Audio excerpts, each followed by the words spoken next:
CA foundation की exam preparation कर रहे हैं सर। फाउंडेशन लेवल का सिलेबस बहुत हद तक क्लास 11-12 से सिमिलर है सर। हम चाहते हैं फाउंडेशन लेवल पे अच्छे मार्क्स स्कोर करना सर। 400 मार्क्स का टोटल फाउंडेशन लेवल का एग्जाम्स होता है सीए में सर। हम लोग चाहते हैं हम लोग ना पास हो with distinction. Distinction is 70% of the total, that is 280 and above. आपके रिजल्ट पे लिखा आएगा पास्ड विथ डिस्टिंक्शन। किस तरीके से प्रिपेयर करें सर कि हम ये 280, 300 इस तरीके के मार्क्स स्कोर कर सके सो दैट इंटर लेवल पे हमारी जो शुरुआत हो एकदम मोटिवेशन के साथ हो एंड एक खुशी मन से हम लोग अपने नेक्स्ट लेवल पे जाके अपनी पढ़ाई शुरू कर सके। Hello everyone, this is Avinash Sancheti and आज मैं डिस्कस करने वाला हूं सीए फाउंडेशन स्टूडेंट्स के लिए किस तरीके से आप 280 प्लस या 300 अपने सीए फाउंडेशन एग्जामिनेशन में स्कोर कर सकते हो।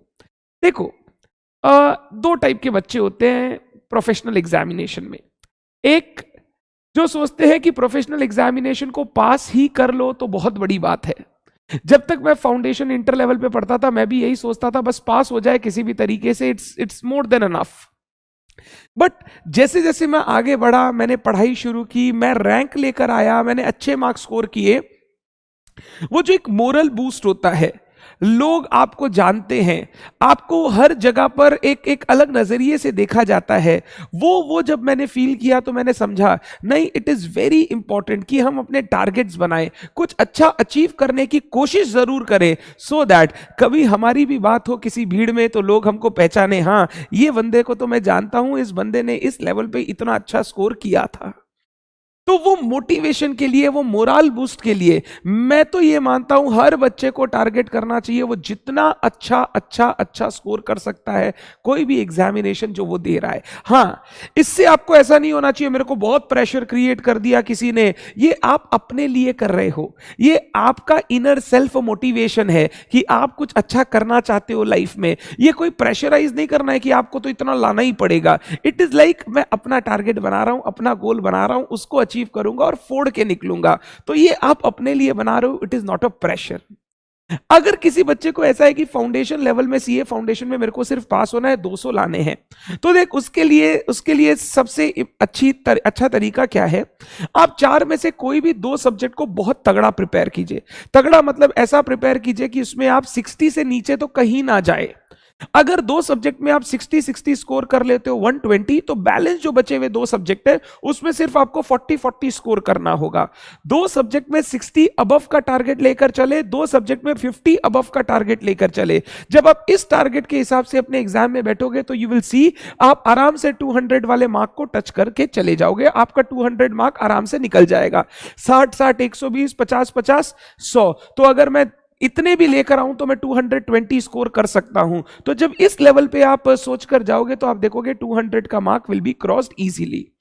कभी भी 200 लाना है तो 200 तक का पढ़ाई करके ना जाए, आपको 220, 240 की पढ़ाई करनी होगी, तब जाके आप 200 स्कोर कर पाओगे। ये हमेशा ध्यान रखना, टारगेट थोड़ा ऊपर बनाओगे तो जाके आप अचीव कर पाओगे कुछ, अदरवाइज नॉट पॉसिबल। आप 190, 180, 185 में रुक जाओगे। बट जो बच्चे 280 या 300 प्लस स्कोर करना चाहते हैं उनको थोड़ी मेहनत करनी पड़ेगी। ऐसा नहीं है आ नहीं सकता, हर एक बच्चा स्कोर कर सकता है, बस मेहनत, सही गाइडेंस और सही प्रिपरेशन, ये आपको 280 से ऊपर, 300 से ऊपर मार्क्स लाने में हेल्प करेगी। मैं कुछ बेसिक पॉइंट्स आपको बता रहा हूं जिन पॉइंट्स को अगर आप अभी फॉलो करोगे 1 month before exam, 25 days before exam, और उन पॉइंट्स के ऊपर टिके रहोगे तो आप देखोगे आपका ये मार्क्स आप इजीली अचीव कर पाओगे। पहला point, give equal weightage to all subjects. आपको चारों सब्जेक्ट को इक्वल इंपॉर्टेंस के साथ प्रिपेयर करना होगा। बहुत बच्चों को मैंने देखा है, अकाउंट्स सर 11-12 से था तो सर वो तो अच्छा हो जाएगा, उस पर मेहनत कर लेते हैं ताकि हम उतना मार्क्स स्कोर कर पाए। लॉ में लॉ अच्छे से कर लिया सर, बिजनेस कम्युनिकेशन छोड़ दिया। मैथ्स में सर स्टैटिस्टिक्स थोड़ा टेक्निकल लगा, उसको छोड़ दिया। सर इको बीसीके में इको कर लिया, इको का कुछ टेक्निकल पार्ट था छोड़ दिया, बीसीके देख लिया ऊपर से, हो जाएगा सर हम पास हो जाएंगे। ये जो आधा अधूरा सब्जेक्ट वाइज प्रिपरेशन आप करते हो ये नहीं चलेगा। जब आपको 280, 300 स्कोर करना है, 70, 75%, 80% मार्क्स स्कोर करना है, you need to be good in all subjects. आपको इक्वल मेहनत करनी पड़ेगी सारी सब्जेक्ट्स में।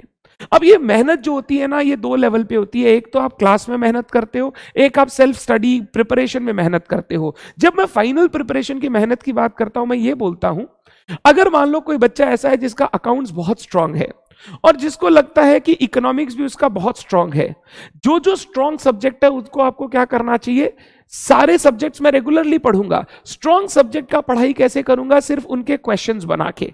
मैं अकाउंट्स के डेली बेसिस पर 1 घंटा प्रैक्टिस के लिए रखूंगा, 3 से 4 क्वेश्चन रोज बनाऊंगा। इकोनॉमिक्स के मैं 15, 20, 25, 30 एमसीक्यूज रेगुलर सॉल्व करूंगा, आधी घंटा रोज इकोनॉमिक्स को दूंगा। अगर मेरे सम सही बन रहे हैं, एमसीक्यूज सही हो रहे हैं, तो ठीक है, कुछ देखने का दरकार नहीं। अगर मैं गलती कर रहा हूं तो उसी समय वो पॉइंट जाके रिवाइज कर लूं, सो दैट मेरा जो भी गलती हो रहा है, जो भी प्रॉब्लम्स हो रही है, जो भी मेरे स्ट्रॉन्ग सब्जेक्ट्स में भी वीक पोर्शन है, उनको मैं अच्छी तरीके से कर सकूं। कम टाइम देना है बट रेगुलर पढ़ना है। अब कोई भी सब्जेक्ट आप छोड़ नहीं सकते, रेगुलरली आपको सारे सब्जेक्ट्स के टच में रहना है, सो दैट कोई भी सब्जेक्ट दिमाग से निकले नहीं। जो स्ट्रॉन्ग सब्जेक्ट है उनको कम टाइम और प्रैक्टिस मोड में डाल के रेगुलर देखते चले जाओ, रेगुलर देखते चले जाओ। और जो वीक सब्जेक्ट है या जो एवरेज सब्जेक्ट है, जिसमें आपको लगता है कुछ चैप्टर्स ऐसे हैं जिनको आपको टाइम देकर प्रिपेयर करना है, उसमें अपना maximum time of the day devote कीजिए। अगर आप 12 घंटे ड्यूरिंग अ डे, 13 घंटे ड्यूरिंग अ डे पढ़ते हैं, जो अब आपको पढ़ना होगा लास्ट 1 मंथ में, 12-13 घंटे अगर ड्यूरिंग अ डे आप पढ़ रहे हो, आपने 1 घंटे अपने अकाउंट्स को दिया, आधा से 1 घंटा आपने इकोनॉमिक्स को दिया, 2 घंटा हो गए, अब बैलेंस आपके पास 10 घंटा है। मान लो आपने देखा मेरा बिजनेस कम्युनिकेशन पीछे चल रहा है, मैंने उतने अच्छे से प्रिपेयर नहीं किया, दिन में 3 घंटे मैं बिजनेस कम्युनिकेशन को दूंगा। मैं अच्छे से रिवाइज करूंगा, कंटेंट को पढ़ूंगा, उसके बाद उसके क्वेश्चन सॉल्व करूंगा। ये आपको टाइम देना है। मेरा मान लो सर मैथमेटिक्स में जो स्टैटिस्टिक्स वाला पार्ट है वो अभी तक मैंने अच्छे से स्ट्रांग नहीं किया, 3 घंटे में स्टैटिस्टिक्स को टाइम दूंगा। बैलेंस जो मेरे पास 4 घंटा बचेगा, 1.5-2 घंटे लॉ का रिविजन, थोड़ा बीसीके का रिविजन, सो दैट मैं हर सब्जेक्ट को साथ में लेके आगे बढ़ सकूं। आपको सबसे पहले अपनी स्ट्रेंथ और वीकनेस को आइडेंटिफाई करके टाइम किस तरीके से अलॉट करना है हर सब्जेक्ट में, यह समझना होगा और सारे सब्जेक्ट को इक्वल इंपॉर्टेंस देते हुए पढ़ाई करनी पड़ेगी। जो बच्चा आज ही, अगर आप ये वीडियो देख रहे हो, जब भी आपको 1 घंटे निकालना है, अपने सारे सब्जेक्ट्स अपने सामने रखने हैं, किसमें क्या स्ट्रेंथ है, क्या वीकनेस है, वो लिखना है और उसी हिसाब से अपना टाइम अलॉटमेंट करो, सो दैट कम से कम टाइम में अच्छी से अच्छी प्रिपरेशन आप अचीव कर सको, प्रॉपरली आप सब्जेक्ट्स को रिवाइज कर सको। Number 2, written practice is a must. जो अकाउंट्स का पेपर, लॉ और बिजनेस कम्युनिकेशन का पेपर है, वो आपका रिटन पेपर है। अगर कोई बच्चा इन सब्जेक्ट्स की रिटन प्रैक्टिस नहीं कर रहा है, वो सोच रहा है मैं सिर्फ कॉन्सेप्ट रिवाइज करूंगा, मेरा एग्जाम में हो जाएगा, भैया आप भ्रम में हो। जब तक आप क्वेश्चंस को हाथ से सॉल्व नहीं करोगे, जब तक आप रिपोर्ट राइटिंग, ये राइटिंग या केस स्टडीज वगैरह को हाथ से लिखकर सॉल्व नहीं करोगे, एग्जाम में दिमाग चल रहा है, सब कुछ पता है, बट हाथ नहीं चल रहा है, बिकॉज आपने इसको कभी यूज ही नहीं किया। एग्जाम अच्छा तभी जाएगा जब आपका दिमाग और हाथ सिंक्रोनाइज्ड हो। जो आप सोच पा रहे हैं वो अगर पेपर में लिख पा रहे हैं, तभी एग्जाम अच्छा जाएगा। एक सोच ही नहीं पा रहे हैं तो एग्जाम अच्छा जा नहीं सकता। सोच पा रहे हैं बट कैसे प्रेजेंट करना है वो नहीं पता, तो भी एग्जाम अच्छा नहीं जाएगा। तो आपको हर सब्जेक्ट की, अकाउंट्स, बिजनेस कम्युनिकेशन, लॉ की रिटन प्रैक्टिस करनी बहुत जरूरी है। आप अकाउंट्स अगर आपका स्ट्रांग है तो डेली इसको रिटन प्रैक्टिस में डाल दीजिए। 1 घंटा बनाऊंगा बट प्रॉपर फॉर्मेट्स के साथ बनाऊंगा, रिटन प्रैक्टिस करूंगा, मैं आधा अधूरा पढ़ाई नहीं करूंगा। जब मैं लॉ की पढ़ाई कर रहा हूं, मैंने एक चैप्टर मान लो रिवाइज किया, अब इस चैप्टर से रिलेटेड मैं क्वेश्चन देख रहा हूं, मैं उस क्वेश्चन को थोड़ा लिख के प्रैक्टिस करूंगा, so that I can understand मैं लिख पाऊंगा या नहीं लिख पाऊंगा।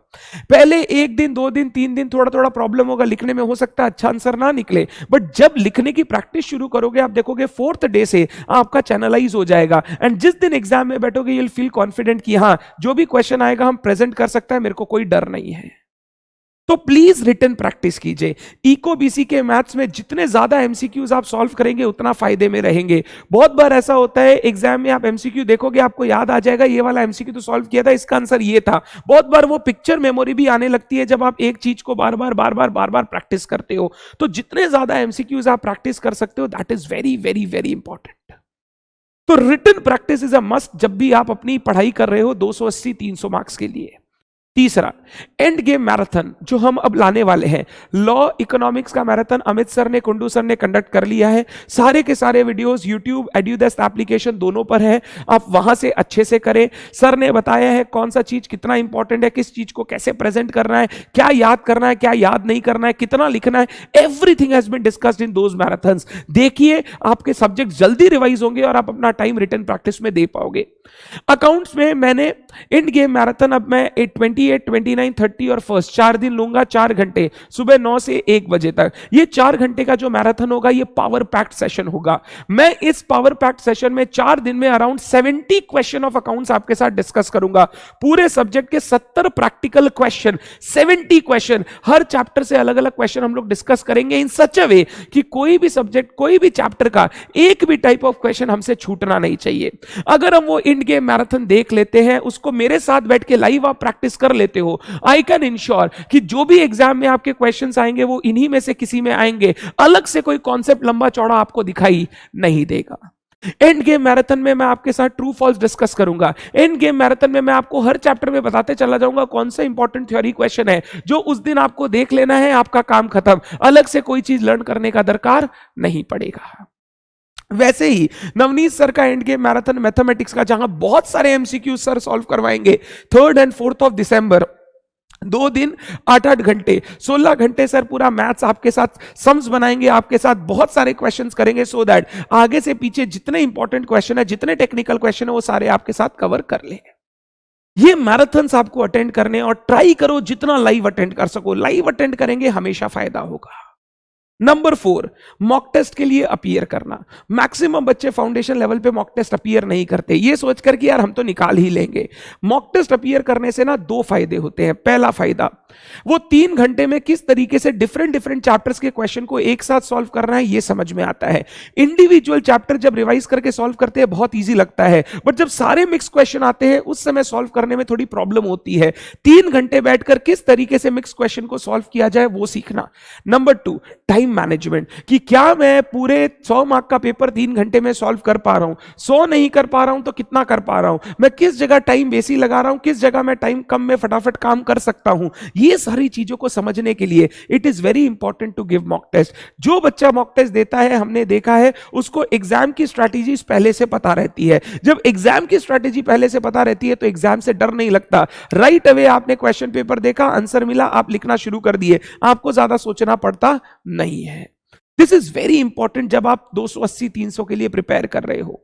प्रैक्टिकल सब्जेक्ट के लिए मैं बोलूंगा दोनों अकाउंट्स और मैथ्स के सब्जेक्ट के लिए आपको 2-2 मॉक टेस्ट अपीयर करने चाहिए। थ्योरी सब्जेक्ट के लिए एटलीस्ट 1 मॉक टेस्ट तो आपको पक्का अपीयर करना चाहिए। फुल मॉक टेस्ट, अब मैं पार्ट बाय पार्ट नहीं, फुल 3 आवर्स 100 मार्क्स का मॉक टेस्ट। अकाउंट्स का मॉक टेस्ट, मैथ्स का mock test we will be conducting marathons के बाद 2 मॉक टेस्ट हम कंडक्ट करेंगे। आप चाहे तो वो दोनों मॉक टेस्ट दे सकते हैं। नवीन क्लासेस का ऐप डाउनलोड करके रखिए, वहीं पर सारी चीजें आएंगी। आराम से उन मॉक टेस्ट को अपीयर कीजिए एंड अपनी प्रिपरेशन को चैनलाइज कीजिए। इंस्टीट्यूट के भी मॉक टेस्ट पेपर आते हैं, इंस्टीट्यूट भी रिलीज करता, आप चाहे तो उनसे भी रेफर कर सकते हैं, उनको भी बना सकते हैं, कोई प्रॉब्लम नहीं है। ऐसा नहीं है कि मेरा वाला बनाने से ही अच्छा मार्क्स आएगा। 3 घंटे बैठ के कोई भी मॉक टेस्ट अगर आप देंगे तो वो आपको प्रिपरेशन में बहुत हेल्प करेगा। Next, good exam orientation. एक बच्चा जो 280, 300 स्कोर करना चाहता है, उसको पता होना चाहिए इंस्टीट्यूट अपने एग्जाम में किस तरीके से किस चीज को पूछता है। बहुत सारे बच्चे पढ़ तो लेते हैं बट वो ये जानते नहीं है एग्जाम में क्या आएगा क्या नहीं आएगा, क्या किस तरीके से पूछा जाएगा, किस चैप्टर से कैसा क्वेश्चन आएगा, बच्चा लोग जानता नहीं है। जिसके कारण एग्जाम में जब जाते हैं ना तो एक एलिमेंट ऑफ सरप्राइज होता है, ओ ये क्या पूछ लिया, मैंने तो ऐसा कभी सोचा ही नहीं था। जबकि इंस्टीट्यूट टर्म बाई टर्म आप देखोगे सेम टाइप के क्वेश्चन पूछ रहा था। एग्जाम ओरिएंटेशन बहुत अच्छी होनी चाहिए।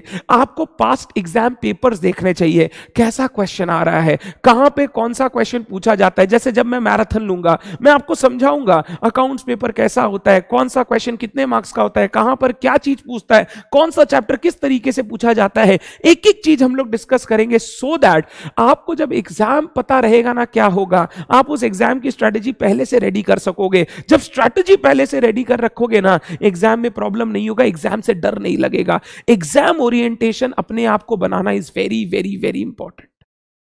एग्जाम ओरिएंटेड क्वेश्चन सॉल्व करना, इधर उधर ये बुक वो बुक सब बंद करो। इंस्टीट्यूट जो एग्जाम में पूछता है वो क्वेश्चन आपको बनाने पड़ेंगे। हम लोग अपने क्वेश्चनर उसी बेसिस पे बनाते हैं जो क्वेश्चन इंस्टीट्यूट जनरली एग्जाम में पूछता है, सो दैट एग्जाम लेवल की प्रिपरेशन आप अब लास्ट डेज में कर सको। आप बेकार इधर उधर के क्वेश्चन सॉल्व करके अभी कोई फायदा नहीं है।